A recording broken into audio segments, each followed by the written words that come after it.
Hello, St. Paul's. It's time for me to update you on the work of the Chancel and Nave Renovation Task Force, which consists of a number of staff, liturgical leaders, and chapter members.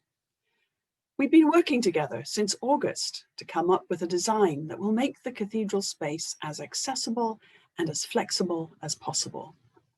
We're looking to a future when we'll need to find new ways of supporting our ministry, and that will include making the best use of all of our beautiful spaces. Early in the year, a generous parishioner offered to underwrite the cost of the project. Chapter discussed this in July and gave us the green light to start the research. The project is in two parts. One, to replace our beloved but unwieldy pews with suitable chairs that can be reconfigured or stacked. And the other, to maximize space in our famously narrow chancel and make both chancel and chapel fully accessible. For those of you unfamiliar with church speak, the chancel is the area of the church behind the communion rail. Some weeks ago, I showed you the various chair samples we had obtained and invited you to make an appointment and come try them out. I have a stack of paper now letting me know what you all thought. And the runaway favorite was the chair I'm going to picture for you here.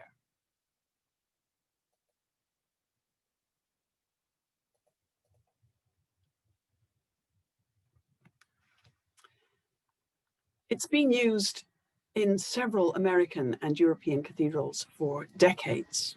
It can be stacked up to 40 high, and it's very hard wearing. Now, here's a rendering of what the chairs would look like en masse in our nave. Note that we are planning to have a bronze-colored frame rather than the chrome that you see here. And here's a picture of the same chairs with a lighter stain in the nave of Salisbury Cathedral in England.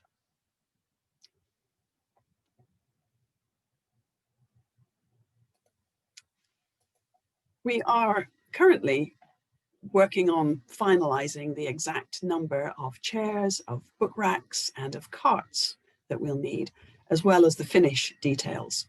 If our donor approves, the proposal will go to chapter in January, and if chapter gives the green light, we will order the chairs and they should arrive within 6 to 8 weeks.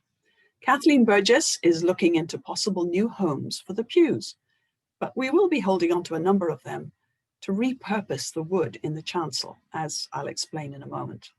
And the Queen's pew will remain in use. So that's part one of the project. Part two is the chancel remodel. From a narrow, hazardous space full of different levels and with limited flexibility, into a broad, expansive surface that can be transformed with minimal effort into a stage or an intimate worship space, accessible to wheelchair-assisted individuals and inviting close engagement with worship. This began as a project to replace the floor, which is sagging badly in the altar area, with tile to match the chapel and sacristy. But chapter, with the encouragement of our donor, has endorsed the vision of a complete makeover. We've had many conversations with the architects. They've been very patient with us. And the project has expanded to include a remodel of the sacristy to accommodate more storage space. Last week, we arrived at a milestone agreement on the general shape of the chancel and sacristy. And for non-Episcopalians, the sacristy is the area where the altar guild and clergy prepare for worship. I don't have drawings of this to show you yet, but the basic outline is like this. The chancel will be slightly extended out into the nave, with the suggestion of an octagonal border, echoing the baptismal font. A ramp will run behind the organ console up to the chapel and to the chancel, expanding the square footage of the chancel even more to the south. Once up the ramp, the chancel and chapel will all be one level. Eliminating the furthest top step where the altar now sits means that we'll need a short ramp for access to the sacristy. This will be located in the sacristy. Sacristy itself will be one large room rather than the two smaller rooms that we have now. And the storage units will be designed to the altar guild specifications to hold all of our liturgical treasures and equipment, including vestments. Every item on the chancel, except for the Bishop's Cathedra and the hanging cross, will be movable. The choir will have wooden chairs with movable screens in front of the front rows. The stalls for celebrant, dean, and deacon that we're familiar with will remain, but they are movable.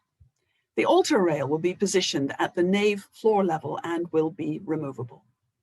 I mentioned repurposing some of the pews. We hope to use the wood to create those choir screens. Now, I know this is a lot of change, and I know that the prospect of remodeling our beloved worship space is upsetting for some of you. I'm sorry for the pain that you may be feeling, but I want to emphasize that we are doing this out of love for the cathedral. This year, we've experienced the reality that church is more than a building, and that Christ's body can live and flourish anywhere, even when we can only meet online. That's something to hold on to, even after the pandemic is only a memory. For years, we've seen a steady decline in church attendance, and it's harder every year to come up with the resources to support all the ministries we feel called to. I believe that the long-term survival of the cathedral depends on our ability to be flexible and innovative. Putting our buildings to their best use in support of our mission is a priority, and this is the best time to make the changes, especially in view of the generous gift that will finance them. As much as it hurts now to think of these changes, it would hurt a whole lot more if we found ourselves unable to maintain the building or to pay essential staff. So please believe me when I say that the chapter's decisions, while they may feel iconoclastic, are intended to ensure the cathedral's long-term presence as a center of community in our city. And I'm deeply grateful for the generosity in time, talent, and treasure of all those who are helping us make the best decisions. See you on Sunday.